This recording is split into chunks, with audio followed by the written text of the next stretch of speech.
జీతాలను వెంటనే విడుదల చేయాలి. దళిత అసిస్టెంట్ ప్రొఫెసర్ల జీతాలను లక్ష్యపూరిత చర్యలను లక్ష్యపూరిత చర్యలు గత 4 నెలల పెండింగ్ లో ఉన్న దళిత అసిస్టెంట్ ప్రొఫెసర్ల జీతాలను విడుదల చేయాలి. దళిత అసిస్టెంట్ ప్రొఫెసర్ల జీతాలను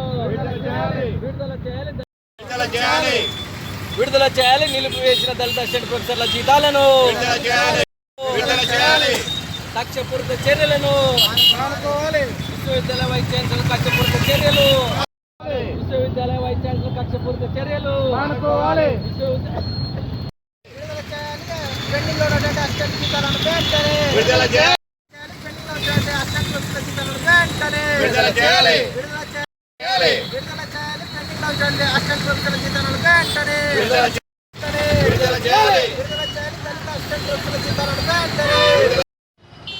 రాయలసీమ విద్యార్థి జేఏసీ నేతృత్వంలో రాయలసీమ విశ్వవిద్యాలయంలో నెలకొన్నటువంటి సమస్యలపై విద్యార్థి జేఏసీ నిరాహార దీక్షకు పూనుకుంటే అనేకమైనటువంటి సమస్యలపై నిరాహార దీక్ష చేస్తున్నటువంటి సందర్భంలో రాయలసీమ విశ్వవిద్యాలయంలో కాంట్రాక్ట్ అసిస్టెంట్ ప్రొఫెసర్లకు పనిచేస్తున్నటువంటి 3 డిప్యూటీ వార్డన్ల పైన వారు దీక్షకు వచ్చి మద్దతు తెలియజేశారని చెప్పేసి ఇప్పుడున్న incharge vice chancellor MM Nayak గారు వారి జీతాలను ఆపడం చాలా దుర్మార్గమైన చర్య.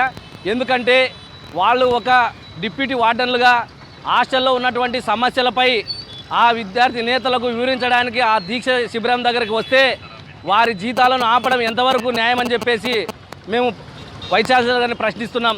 ఎందుకంటే దాదాపు 43 డిమాండ్లతో ఆనాడు దీక్ష చేపడితే ఆ దీక్షకు డిప్యూటీ వార్డన్లుగా వచ్చినటువంటి వారేమీ తీవ్రవాదులు ఉగ్రవాదులు కాదు. వారు కూడా విద్యార్థులకు విద్యాబోధన అందించేటువంటి టీచింగ్ అసిస్టెంట్ల పైన వీసీ గారు కక్షపూరితమైన చర్య ఎంతవరకు సమంజసమని మేము అడుగుతున్నాం. ఇప్పటికైనా వైస్ ఛాన్సలర్ గారు వారి జీతభత్యాలను మంజూరు చేసి వారిని ఆదుకోవాలని చెప్పేసి మేము డిమాండ్ చేస్తున్నాం.